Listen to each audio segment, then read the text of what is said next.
I work very hard. All right, we're joined this hour by Dr. Jose Caban, and we're going to talk to him about his educational journey, about some recent controversies in the Chicano movement, and about the history of Mission College, of which I'm very, very curious. So let's open the story, Dr. Jose, in the beginning. So tell us about your educational journey from the beginning to getting your game position to teach. Well, I guess start at the beginning. I wasn't born here in the United States. I was born in Mexico, in San Luis Rio Colorado, Sonora, which is a border town right there in Arizona. That borders Arizona, and but I moved over here when I was three. My dad was a bracero, so the reason we moved to San Luis in the beginning was because he had to work right across the border. So myself and all my brothers and sisters were born right there. And then in the late 60s, after the Bracero program ended, he moved us all over here to Pacoima. We lived in the projects for a while. Um, and then we moved to another neighborhood right there in Pacoima. Eventually, we moved to Silmar. So throughout that time, I went first to Telfair, or first to Pacoima Elementary for a couple of years, and then to Telfair. From there, I went to San Fernando Middle School. At that time, it was called Junior High School. And then I graduated from San Fernando High School in '82. After that, I started going to College of the Canyons over here in Canyon Country. Didn't really have much of an idea of what I wanted to do. And I think my story was similar to a lot of other folks. In high school, I was part of the honors program. I was, expected to graduate and all that stuff. And the problem was that we're talking about the 1980s, right? And heavy metal and all kinds of other stuff I got involved in, and me and my friends. And this is the interesting thing about it, right? When I got into 10th grade, I don't know if you probably, like, everybody hangs out with a certain group of people, right? And it's usually the same group of people that you hang out with for the full time that you're in high school. And I started off with like ten dudes in my crew, right? Out of those 10 dudes, only two of us graduated, and we were all in the honors program, right? So that's something that was like, whoa, it was kind of like, it's something that stuck in the back of my mind, right? Only two of us, and we were all in the honors program. Uh, when I started going to College of the Canyons, I really didn't have direction. I had gotten actually recruited by some colleges in my senior year, and they told me all I needed to do was maintain a C average and I'd get in, right? But I didn't. I was messing around, I was ditching, doing all kinds of pendejadas, you do when you're in high school. And I barely graduated high school.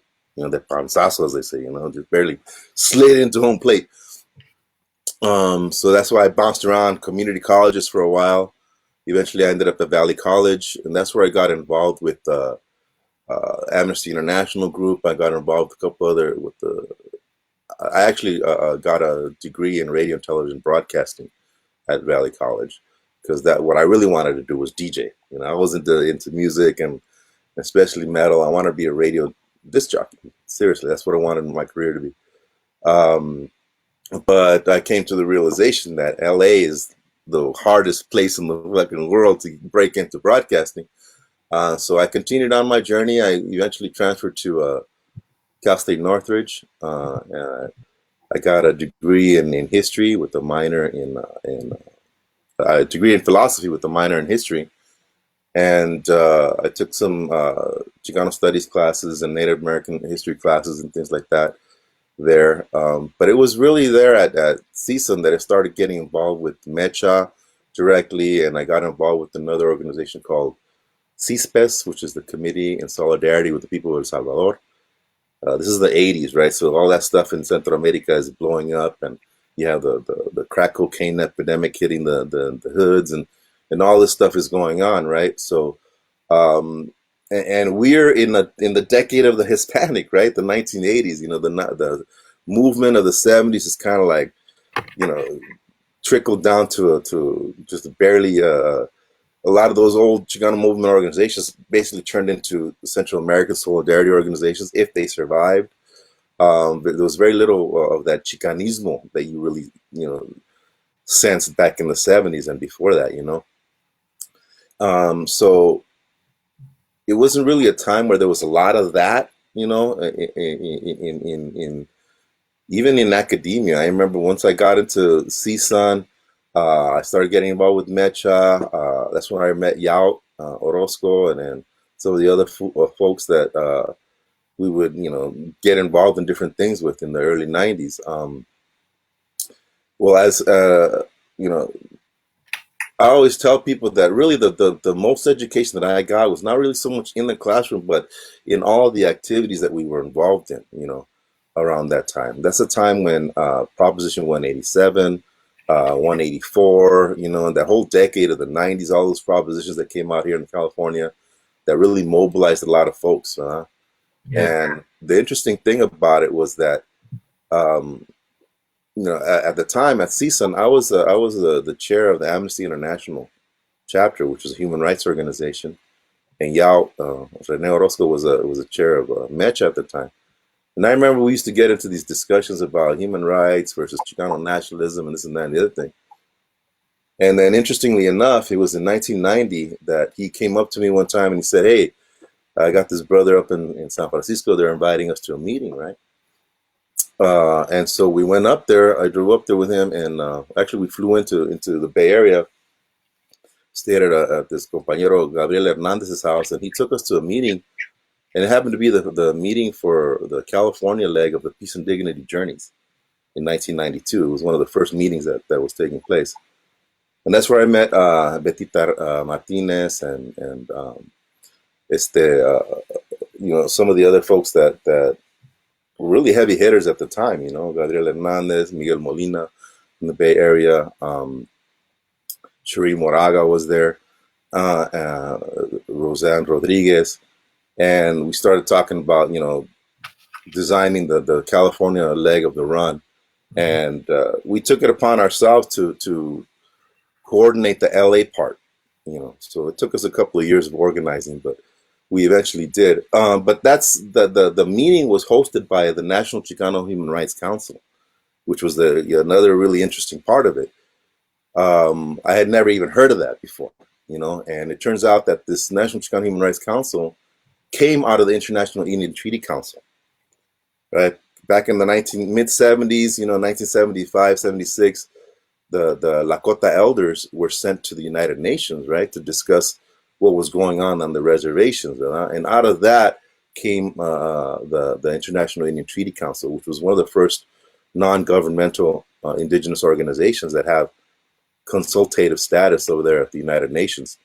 Um, well, by the 1980s, because a lot of the Chicanos that had been part of the movement in the 60s were already on the indigenous tip, right? Even though the Chicano movement of the 60s was not really, it had elements, right, of indigenismo, right? A lot of symbolism, and definitely the danza azteca was reintroduced, I guess, into the Chicano communities back then. But it wasn't a huge part of the movement, right? Yeah. Yeah. It was kind of a fringe part of the movement back then. But it wasn't until then, the 1980s, late 80s, early 90s, that you started really seeing that kind of explosion. Um, and the Peace and Dignity Journeys was a big part of that. This recognition, and these were all a lot of the older veteranos that were organizing this were the ones that had been on the indigenous tip from the beginning, right? And they never let go of that. So they'd been going to ceremonies, they've been doing the Sundance and the Lakota ceremonies, they've been doing the Aztec dance and a lot of other things. They've been involved in that. But again, it was a relatively small group, generally speaking. So when we brought this idea of the Peace and Dignity Run to Los Angeles, one of the first things that we did was we created an organization called the LA Indigenous Peoples Alliance. And the whole idea behind that was just to get all of the indigenous organizations in LA together to plan some kind of plan of action for the upcoming quincentennial, supposedly 500-year anniversary of Columbus. That Yeah. Yeah. a lot of governments around the world. I remember getting a packet of information from the LA County, all these plans that they had of celebrating Columbus's 500 years. And even in 1992, the Rose Bowl, the theme was Voyages of Discovery, right? And they had the this Native American senator as the Grand Marshal. But that only happened because we protested that they were having as their Grand Marshal the 20th generation descendant or something like that of Cristobal Colon, right? And so what we did was we organized a lot of these organizations, put them together. We had powwows, we had fundraisers, we had all these uh, educational forums to try to educate people on the whole idea of the quincentenary, that we as indigenous people really didn't have anything to celebrate, right? Except the fact that we're still here and that we survived. Um, and to tell that alternative story, right? The other side of the story. Well, what ended up happening is that throughout that early part of the 90s, I remember a lot of educational material coming out, especially K through 12, on indigenous issues. I remember having a stack, of different K through 12 curriculum materials that could be introduced into the curriculum that focused on indigenous issues. But Yeah. here we are still that, and we're still struggling Yeah. to have that. I mean, it took almost 20 years afterwards to have any kind of a viable ethnic studies movement, right? And that only came at the tail end of them almost eliminating us altogether, right? That law in Arizona and all those folks down there that were struggling, that built that program, they got eliminated, right? And that for a lot of people, that seemed to be like the death knell, right? The last nail in the coffin of ethnic studies, but it ended up being the reverse, right? It spawned a whole movement. Um, well, after CSUN, um, I ended up getting a fellowship with Amnesty International for a year, and I was able to do a lot of traveling. I went to Guatemala, Nicaragua a couple of times. I went to Chile for educational human rights conferences. I went with an organization called Witness for Peace to Guatemala and Nicaragua 2 times. And basically, the idea behind that organization is that at that time there was a lot of violence in those areas, right, due to the war, and we would go down there. They called it political tourism, I guess, and you just meet with different groups, different sectors of society, and you listen to what they're going through. The idea is we would bring that information back over here because we're talking about there was a lot of misinformation, you know, starting with the Reagan era and into George Bush the first about what was really going on in Central America, right? And so we brought that information back. So that's part of my educational uh, consciousness raising, right? Was actually going down there, sitting with the people from the Comité de Unidad Campesina, right? The organization that Rigoberta Menchú started, or some of these other groups, the Sandinistas in Nicaragua, and listening to their story, their version of what was going on, right? Which was totally different from what we were being told here. Yeah. Uh, and So so that was part of the discussions that we were having with Yaut, right? That this idea that Chicano, we're Chicanos, we're this and that, but we're also united in a lot of other ways. And that's why the transition for me, I mean, I wasn't raised with this indigenous consciousness, right? I was raised like Mexicano as anybody else is. But this idea que eres indio, as you know, in our communities, is not necessarily everybody's wanting to be an indio, right? And that's always been part of the problem. But we began in the 90s really delving into this idea of what it is to be indígena in a way that I don't think it had been done as widespread before. And a lot of things happened, I guess, that helped to create this wildfire effect, you might say. Part of it was the organizing against the 187, and the part of it also was the uprising in LA in '92, the Rodney King uprising. Um, there was just so many factors that just kind of clicked to make us begin to see ourselves as indigenous people, right? And at the forefront of a lot of those marches and protests in the early '90s were danza groups, so that really brought that, to the attention of a lot of folks. And there were a lot of marches, some of the largest marches in LA history happened during those anti 187 marches in the early '90s. And so, because the danza was such an integral part of those marches. I mean, you start seeing dance groups, you know, spring up left and right all over the place. I remember, I think it was in '92, in fact, when the Peace and Dignity Run was we were organizing for that here. Um, I ended up getting accepted to Arizona State University. That's when I met Tupac Enrique for the first time, and he was organizing the Peace and Dignity Run through Arizona.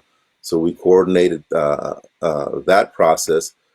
And I left right after the uprising here. I left in the summer of '92 to go work with Dona Tierra. At that time, it was a Maricopa County organizing project still on a environmental racism issue that they had funding for. So that's how I got involved with Dona Tierra and with that concept of indigenous organizing as Chicano Indigenas. And I went to Sundance with them, and I went to different ceremonies with them. And eventually, I started dancing myself, um, and that's when in Arizona, I guess it was the second year I was there that the Mechistas came back from the Cal State Fullerton National Chicano Student Conference Mhm. that took place in '93, and they were all excited because they had gotten the bid to host the National Mecha Conference in '94. And I had been a part of organizing national conferences before with Amnesty International, so I knew the what it took to organize that, and I didn't really think these guys understood what it meant to try to bring 1,500 students from around the country, right? So we jumped on that right away. It had been changed from the National Chicano Student Conference to the National Mecha Conference, right? So this was going to be the first National Mecha Conference in 1994. And so we decided to have part of it be historic, right? So we brought back a lot of folks from the '60s, Brown Berets and Crusade for Justice to do workshops. But at the time, also, we're talking about '94, the Zapatista had just broke out, right, in January. So we brought people from Mexico to talk about what was going on there. We brought the people from an organization called Los Mascarones, Teatro Mascarones. Yeah. They had established an organization called La Universidad Nahuatl in 1988 in Morelos. And I had first heard of them, interestingly enough. We're talking about the dawn of the internet, right? And I remember seeing these emails going out announcing a series of workshops that were taking place in Oregon, right, of all places. And they looked really interesting because they're talking about Nahuatl culture and calendar and all these other things. And so I was able to get in touch with them when we brought them to the conference in 1994, the Metro Conference in Arizona State. From that point on, we brought them again to Phoenix while I was there later on to do a series of workshops. And then when I came back after I graduated, we brought them also here to the Los Angeles area in 2000, and we did a series of workshops with them here in the San Fernando Valley and in the East LA and LA area. And I think those were very, very successful workshops. We had a lot of people come in to learn everything from how to, do the date correlations, right, from the Nahuatl to the Gregorian calendar, so that you can figure out your birth dates and that whole tonal powali, the idea of the Mesoamerican zodiac, I guess you might call it, right? So all of these things really started coloring the way that I approached my own education, right? Again, I was learning a lot more outside with the organizing and all these other things in the ceremony than I was learning in class, right? And we're talking about graduate school. We're supposed to be learning all the deep shit, and it was the education was really happening outside. Yeah. Um, and the college education was just kind of like context, right? This is what they're telling us, but this is what we're living in our experience, our reality. you know. And at that time, there were some of the things that were developing again with relationships with the different indigenous communities of Mexico, right? The I know a lot of people. I myself never went to those Zapatista conferences, but I know a lot of people personally who did go. and brought back this whole idea of the Aguascalientes or the Caracoles and all these organizing centers. And so you start seeing these things pop up throughout the LA area, throughout California, throughout the Southwest. Um, and the '90s is a really really rich decade that needs to be studied because there were a lot of these cultural centers that were popping up, here in LA specifically, that eventually became, the East Side cafes and the Cafe con Libros and things like that. But there are things that led up to that. Centro Regeneración, I don't know if you've heard of that, right? When Yeah. they had that in Highland Park, and they had like two or three different spots right around the same area. That they had a bookstore. These were all youngsters that were part of the movimiento, right? Um, the even the South Central Farm, right? That was like the biggest manifestation of what was happening at the time. There were youngsters taking over plots of land all over LA, Mhm. particularly East LA, cleaning them up, painting them, having and creating these community spaces.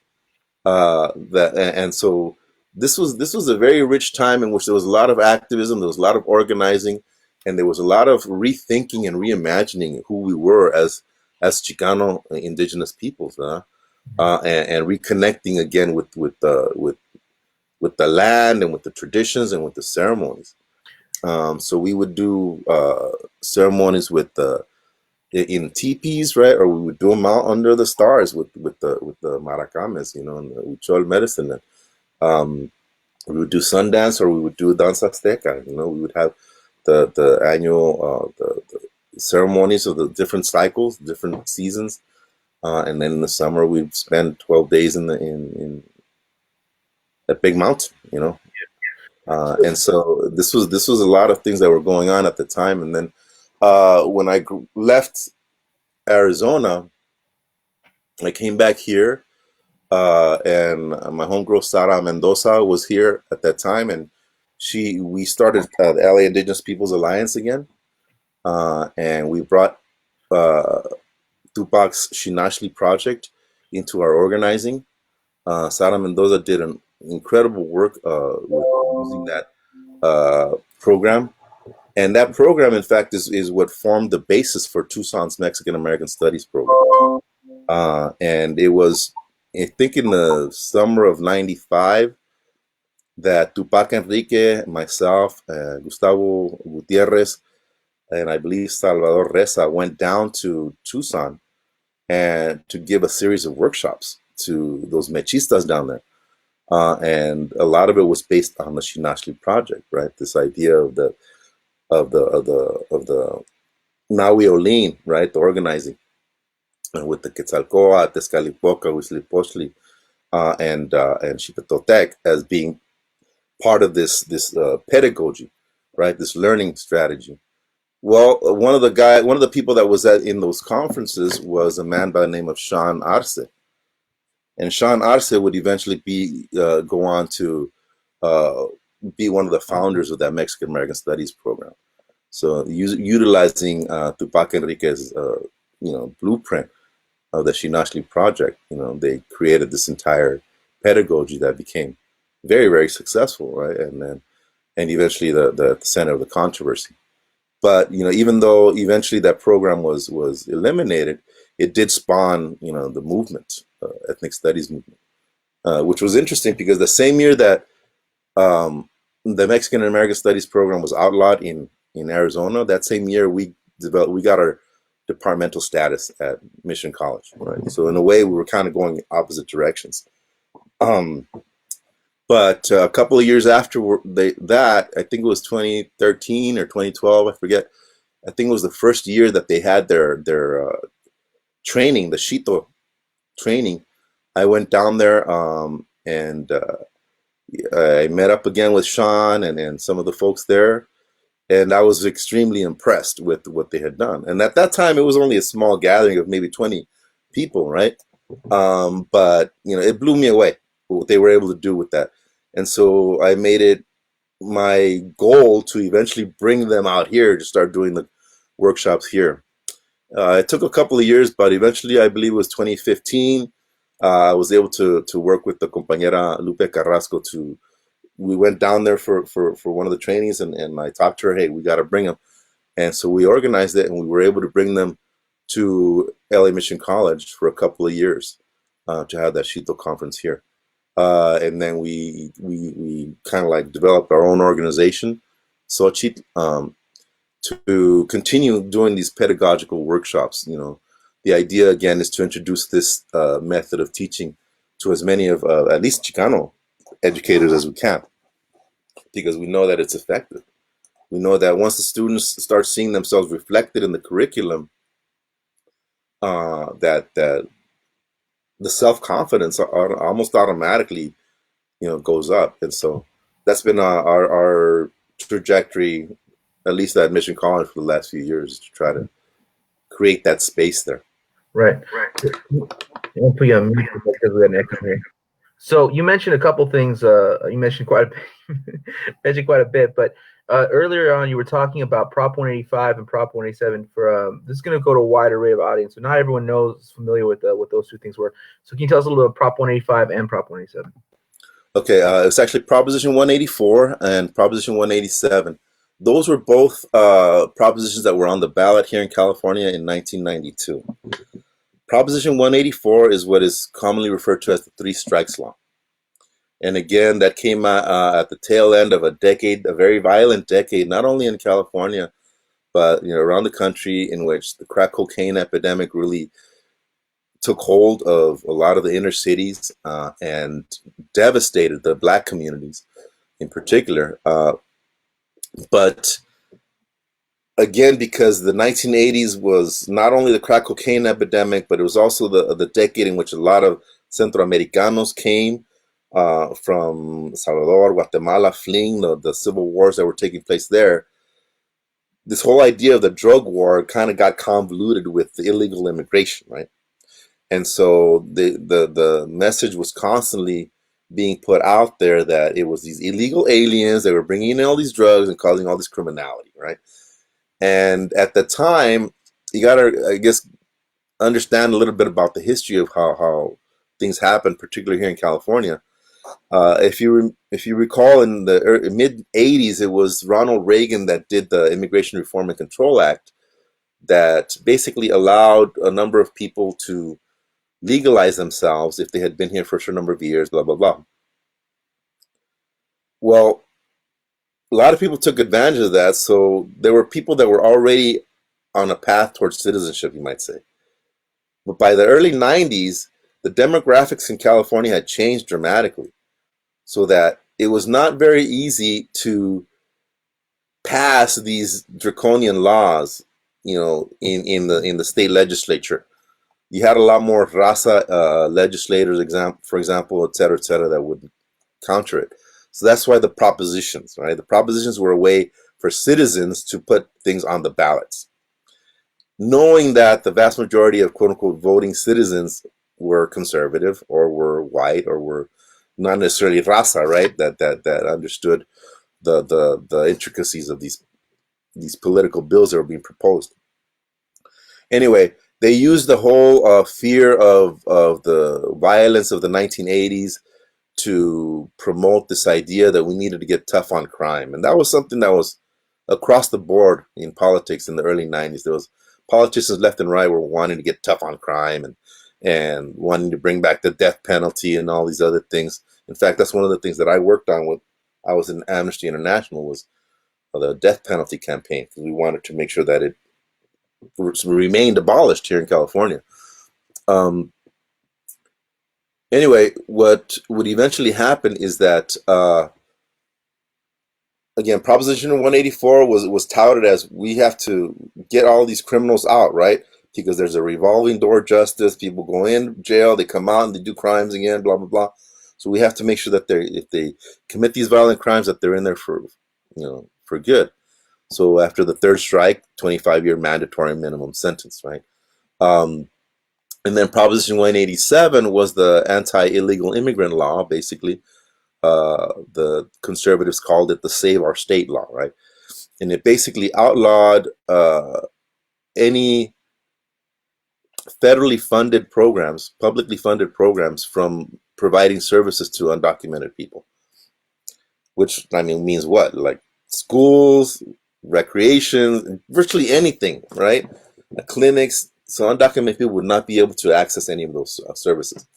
Eventually, most of those provisions of that law would be declared unconstitutional, but it did create one of the largest movements for social justice here in California in history.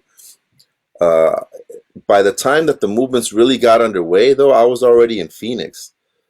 But I have a lot of friends that kept sending me, news clippings and things like that. And we're talking about 300,000 people marching downtown LA, protesting 187. And it wasn't just Raza. It was Asian folks. It was Middle Eastern folks, because this law was going to affect everybody. Right? It was going to affect everybody, parejo. Yeah. And so a lot of people got involved. Unfortunately, a lot of those folks couldn't vote. So the law passed anyway, right? The law passed anyway. But eventually, like I said, most of the provisions were declared unconstitutional. Um, but that organizing, right, for that, I think was huge, because right after that, I mean, in fact, it's the same year that the laws went into effect, uh, in 1994, that you have the Zapatistas, right? And that was like, the shot heard around the world, right? For us, and it was, a lot of us were already on this tip of organizing, of understanding the need to organize. Like for myself, human rights. I had been working on a lot of human rights cases from Mexico, journalists, environmentalists, all these people getting tortured, murdered, and disappeared. So those kinds of things were not new to me. But this whole international scope of organizing now, right, combined with the peace and dignity organizing, combined with all these things, now it made us a transnational force. Yeah. Chicanos, ¿verdad? We were in a sense, I saw us as the glue that connected the northern nations from the southern nations, ¿verdad? And if you take a look at the history of it, you're going to see Chicanos right there in the mix, holding these two together. Going back to the International Indian Treaty Council, people like Tony Gonzalez and others that were there from the get-go, that insisted, no, Chicanos are indigenas, right? Yeah. And in fact, it was because of that the International Indian Treaty Council eventually said, as Chicanos, you guys have your own treaty. You need to look at that treaty and see how we can use that at the international forum. And that's how the National Chicano Human Rights Council was formed, right? It started off as the international, as the what was it called, the Treaty of Guadalupe Hidalgo project under the International Indian Treaty Council, and then it eventually evolved into the National Chicano Human Rights Council. And then those folks would eventually go to the United Nations and be part of the drafting of the Declaration of the Rights of Indigenous People. Uh, People like Roque Rodriguez, Tupac Enrique, they were intricately involved in making sure that the Chicano community was recognized at that level, right, internationally, as part of this indigenous community. And so that draft declaration, which eventually became the declaration, it took 10 years to write, because the governments all over the world were just resisting giving these indios all these rights, right? But it eventually, was passed, and I think Chicanos had a lot to do with it. Yeah. A young woman by the name of Rosalie Gonzalez, who came up with us también out of East LA, who was organizing here in the early 90s, and I think she went to Berkeley or something like that. Now she's constantly going over the United Nations as part of that organizing. So these are all things I think that really need to be understood, because even the laws like 187 and 184, they would eventually be introduced into the United Nations as discriminatory evidence of discriminatory uh, legislation that is being passed here that discriminated against indigenous people. So All of this thing I think was connected, and it's part of the history that needs to be uh, documented and now taught more. You know. Yeah, no, I mean, some of what you're talking about, this the Chicano International Human Rights Agency UN. That this is the first I've ever heard of it. I mean, this is. I mean, I know a little bit, and this is the first time. This is the first time I've ever heard of it. So this is really fascinating stuff. Can you tell us a little bit about for our audience? Can you tell us a little about Chicano studies over at CSUN and just like and the legacy and importance of that program? Okay, well, that came out of the 1960s organizing. At that time, it was San Fernando Valley State College, and it was one of the places where people like Rudy Acuna and others first, so we're gonna carve a department here, and it was one of the first Chicano studies departments in the country, and it's still one of the I think is one of the largest, if not the largest, Chicano studies program in the United States. Um, at the time that I was going to CSUN, unfortunately, again, I was not completely there in terms of consciousness, so I only took a couple of Chicano studies classes, to my detriment. I wish I had taken more, in hindsight. But the organizing definitely was there. I was part of Mecha. We protested, the strawberry, the pesticides in the strawberry fields at the time. Um, I remember picketing at Safeway stores. I remember fighting for the Chicano house at the time. They were trying to expand, and they wanted to uh, tear it down. So there was a lot of stuff that was going on even there at CSUN. But again, I think the biggest part of it is for all of us is not just what you learn in the classroom, but actually doing something with it. Right, the praxis is extremely important, and that I think is what really uh, gave me, I think, more of the motivation to try to bring that out from my own students, right? Is knowing that it wasn't just what I learned in the classroom that you know developed who I am, but actually being able to do something with in the Yeah. community. So you mentioned work with Mecha. Can you describe a little bit about? Can you just tell our audience a little bit about what's happened in the recent years with some of the Mecha controversies in from your point of view? Okay, well, MECHA, first of all, is the Movimiento Estudiantil Chicano de Aztlán, and it is the Chicano student organization that came out of the 1960s. Is a number of other organizations that existed prior to that, like the United Mexican American Students, etc., would eventually change their names and become MECHA to create this national organization. I think it is still the oldest students' rights organization in the United States. It's one of the few organizations on campuses that actually advocates for student rights to this day. For us at Mission College, it's a small college. It's the smallest of the 9 LA community colleges. Um, have an average of 10 to maybe 12,000 students per year. It's largely commuter college, and so because it's that and it's a community college, it's extremely difficult to maintain an organization. When I first started about 20 years ago teaching, it was a little bit easier because you would have students that would take a while to graduate, right? So they would be able to you would have them there for 2, 3, 4 years, even sometimes 5 years. So you'd be able to develop a good, strong organization, right? Uh, Over the years, especially in the last 10 years or so, there's been a strong push to make sure that students get in and out in 2 years, in and out in 2 years, right?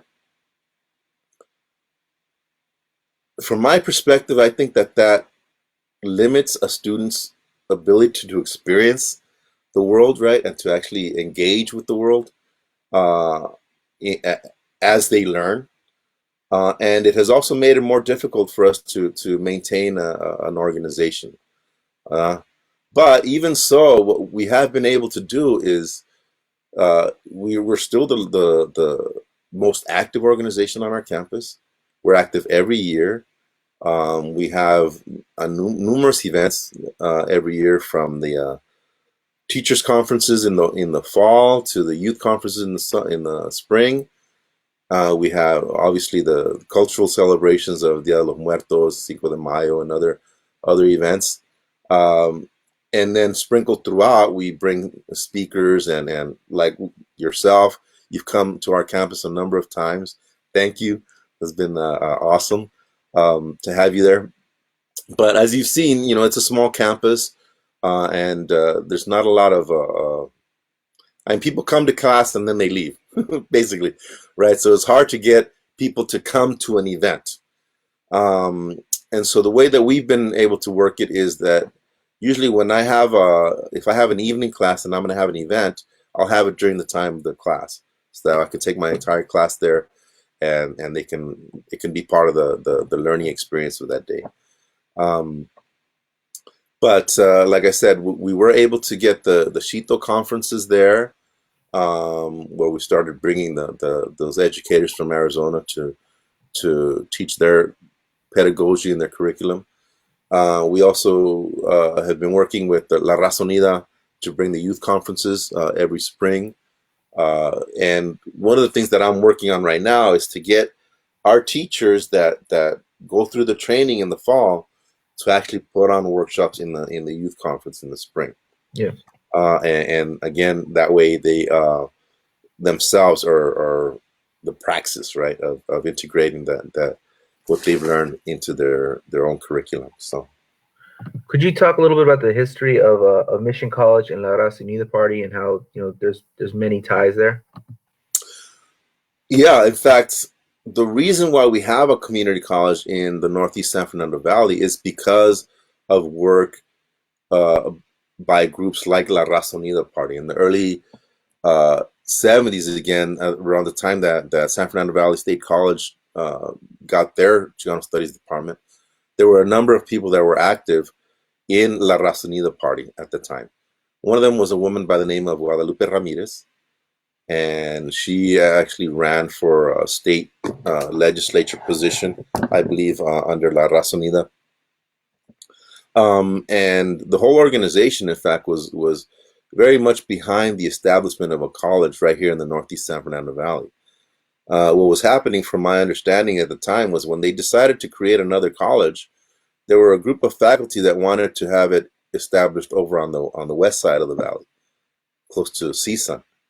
But it was the community that rose up and said, no, they already have Pierce College, they have CSUN over there. We need something in this area. And it was La Raza Unida Party, led by Senora Guadalupe Ramirez, who insisted and made sure that the campus would be located in the Northeast San Fernando Valley. It took about 20 years, right? It was initially established in 1975, quote unquote, but for about 20 years, classes were being taught out of storefronts in and around San Fernando, high schools, even warehouses, things like that. I remember one of the first classes that I taught, I had to teach it at a warehouse on Foothill Boulevard, right? But I think it was in 1995 or something like that, they finally got the location where they're at now, which is it was the corner of El Carrizo Park that they basically took over and established it there. When I first started working there was only 4 buildings, in 2002. Um, but now they've expanded. They have another satellite a few blocks down from the original campus that houses the Math and Science Center and the Physical Education building. And it's a nice little campus, but again, that legacy of struggle and La Raza Unida involvement is the reason why the only building on that campus to have a person's name on it is the Guadalupe Ramirez building, which is where the Chicano Studies department has its classes, the majority of its classes. And so we're really proud of that. And hopefully one day we want that to become the Chicano Studies building. That's our goal. So No, that's fantastic. Can you tell us a little bit about your take on the recent push to change the name change to change the name of Mecha? How did that come about? Like, what were the underlying causes for that? Well, I think part of it goes back to the fact that again that history of us as indigenous people, especially the struggle over the last 20 years, it has not been really documented and it's not really taught, at least in my experience. Um, we focus a lot on the nationalist era of the 1960s, right? And so there's a complete ignorance of that whole movement. And so combine that with,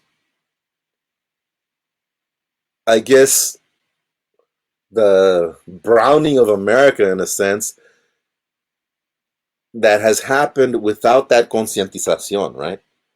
I mean, if you go back and look at the 1980s, for example, being Latino was not that cool. You know what I'm saying? I remember watching something recently on. There was this commercial for that Netflix show. I think it's Netflix or something like that called Vida. It's some bar in East LA, and they talk about gentrification and all that stuff, right?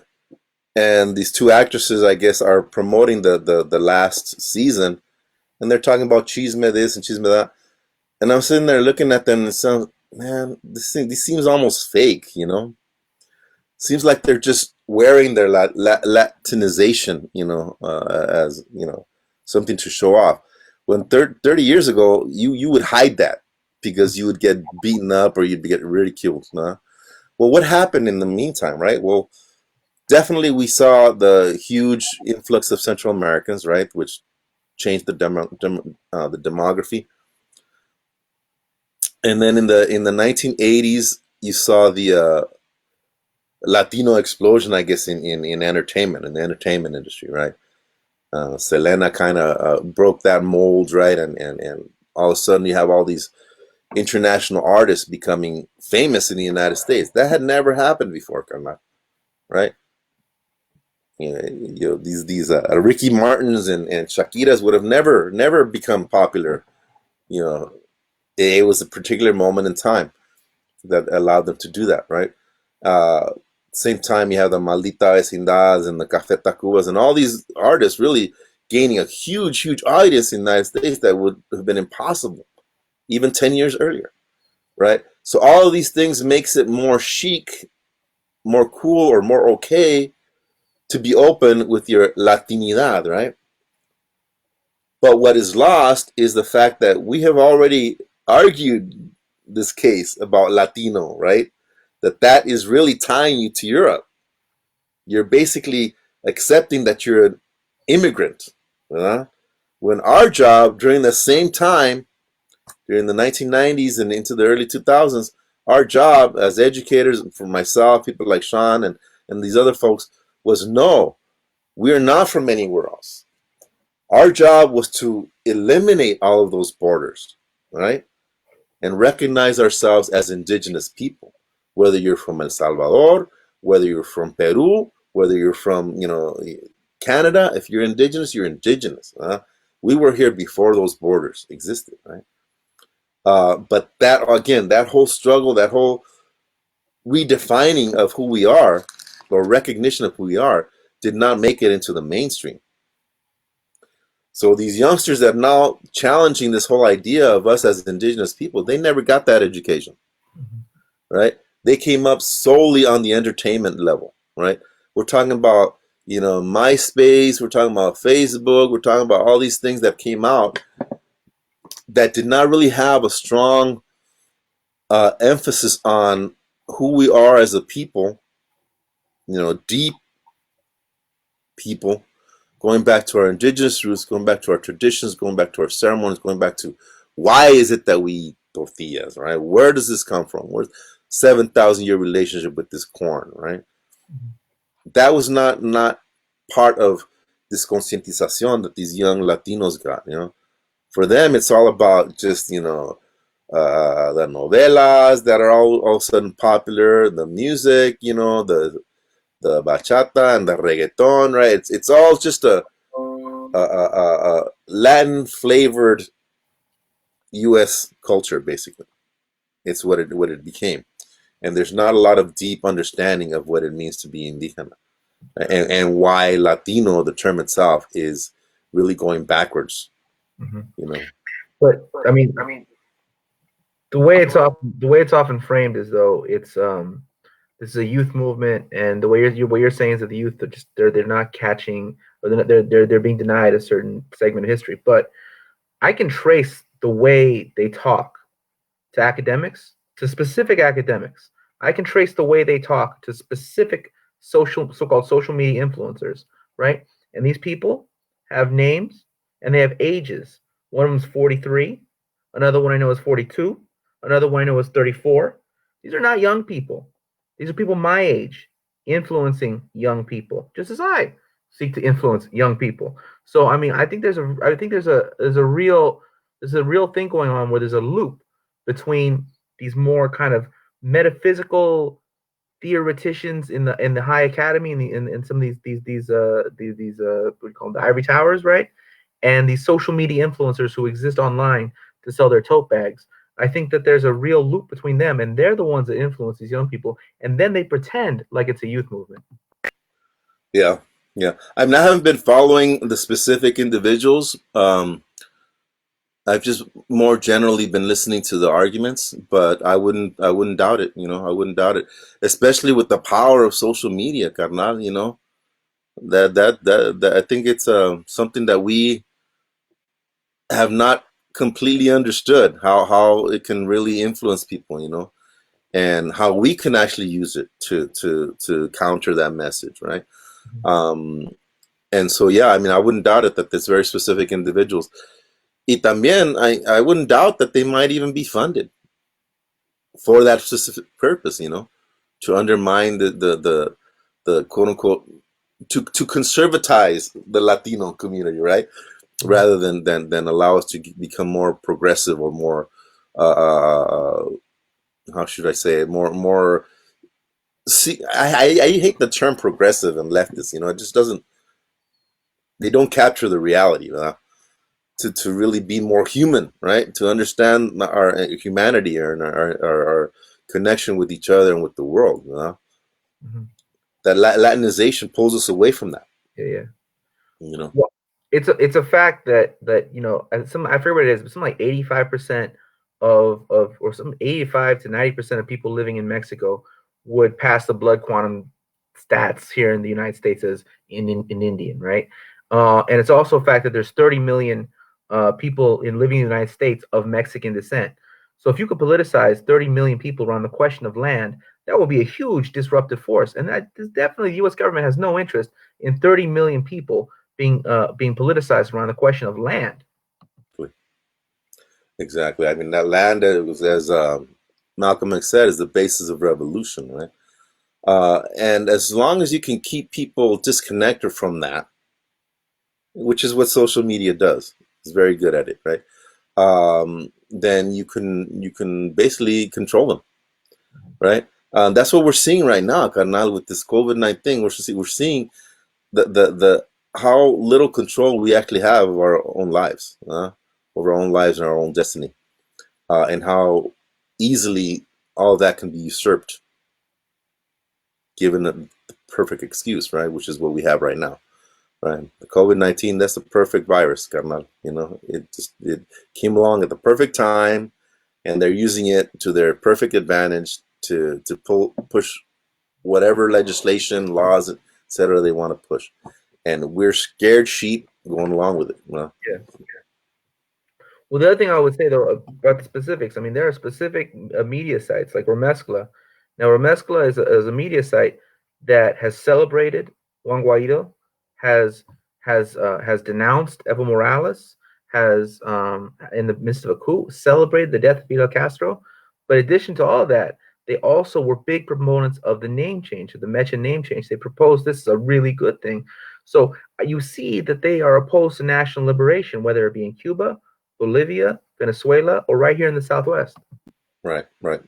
Yeah, exactly. I mean, it's similar to, I guess, I mean, back you can compare it back to the early '90s again, and how the entertainment industry itself became usurped by these conservative Latino interests, right?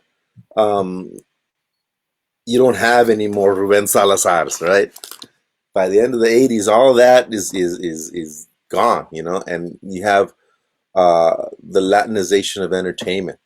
I mean, just take a look at what happened to Shakira, right? I mean, if you look at her early career, she was very uh, critical. You know, she had social issues were big part of the music that she talked about. You know, she had very low key appearance, and as soon as she got popular, she became Madonna.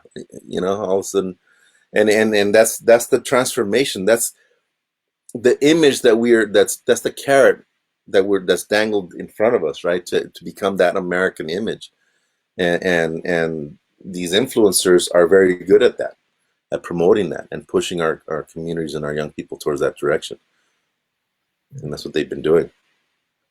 Well, as you know, a couple of us, including Ernesto Ayala, who I know you work with Raza Unida, Hmm. uh, him, me, um, two other individuals, Karina Pais and Maria Flores, we formed Telehagua for the very purpose to like try and find an alternative to try and create a social media platform to fight all that. Right. And it's not just like one of these other left platforms like you know like some of these other popular ones like Anticonquista or even like Black Agenda Report or you know I don't know like Jimmy Dore or something like that. It's not a generalized one. It's really specifically designed to yes get out those politics about you know the elections, we gotta get this that the other, you know, the broad world around us, but really specifically we intend to fight back and to state that yeah, we Chicanos are indigenous people, and yeah, I mean, like, and by indigenous, I mean we have roots in the Western Hemisphere, and it's not anymore. That's obvious. I mean, Hmm. it's not. I don't have to. I don't. You know what I mean? Like it's the most Mexican thing. Like papers, all those stinking papers, right? You know, like fuck you. So like that's kind of that's kind of you know why we formed the group and what we're trying to do. You know, because we really think that we need to fight back. I mean, and I think that way too many of us. I just want to get your opinion on this. Way too many of us said, you know what? Forget the internet. Nobody cares. Those people aren't real organizers. We'll the streets where it happens, the classrooms where it happens, the workplace where it happens, and that's true. I mean, the streets, the workplace, the classroom, all very important. But the internet is also part of the world, and we should not abandon any part of the world. Hmm. Yeah, well, I mean, that's one of my philosophies también is that we can't limit ourselves to fighting on one front because the other people don't, right? Um, we need to be able to. It's what Che Guevara says, right? A revolution is not matured until it has infiltrated the institutions of the enemy, right? And we need to infiltrate those institutions in every way possible, and get people into positions where we're able to actually affect the things that are going to affect us, you know. And that's one of the things that mean that when we talk about things like the indigenous consciousness, there were some very important people in my life that gave me that perspective in a really strong way. One of them was Tupac Enrique. Another one was a woman by the name of Roseanne Rocky Rodriguez from Colorado. If you ever get a chance to interview them, I'd strongly recommend that you go ahead and do that, because they'll be able to tell you, you know, a lot more of the history of the indigenous movement going back to the '60s, because they were definitely involved in that since the beginning. Yeah, Um, connect me. and how that translated to the international arena, you know, how because they were again definitely involved with making it part of that agenda at the United Nations. But again, it's a question of when we're talking about organizing. You know, one of the things that I always come across, right, the stumbling block is in organizing students and teaching students how to organize on campus and to do it con una conciencia and con una with a purpose, because for us, it is still the idea that we need to create a space on campus where our students feel like they belong, right? Because even though Mission College is 80% raza, you still have that blockage, right? You can't be raza. You have to be a student, right? You have to be this. So our purpose is to create that space, right? But once I help students to develop certain skills in organizing, where do they go from there, right? Well, they can go to CSUN, maybe join Mecha there, but there's not a lot of stuff in the community that they can engage in, right? Um, and so that's one of the things that we need to also develop is a way of pipelining our students into actual positions or organizations or places where they can continue, engaging with the work that they feel a passion for. Yeah. So Well, any words of advice for what how people who want to get involved, or, kind of la lucha, or how do they want to get in touch with the true selves? I mean, any parting words? well, definitely, I think it's important to get an education. Chicano studies, ethnic studies is an excellent place to begin because you do begin to see alternatives to the official narrative of, you know, what is important and who and what has built what, right?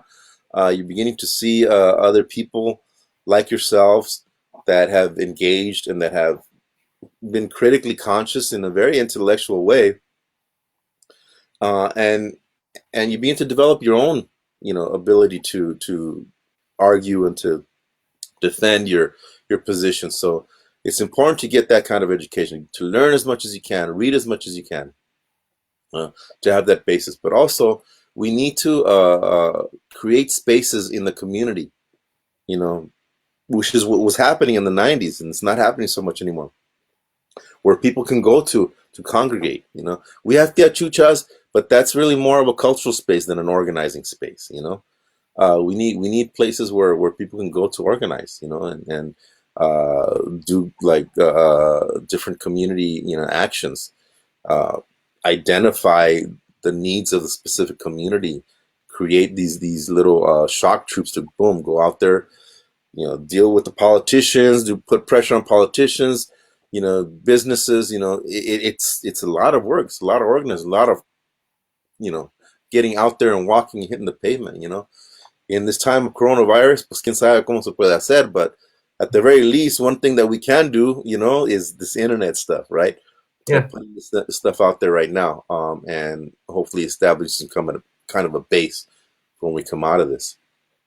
absolutely, absolutely. We can make preliminary plans. Now it's Right. time for preliminary plans. We can make lots of them. So I thank you for your time, and this has been a real education for me, and hopefully for those who watched it at 3 in the morning, and those who will watch it later when we reshare it. So All right, Carla. Are we actually live right now? we are live. We've been live. Yeah, I wait. Okay. yeah, man. And people, there was like 6 people watching at one time. All right. I Cool. don't know Cool. what they're doing, but all right, cool, man.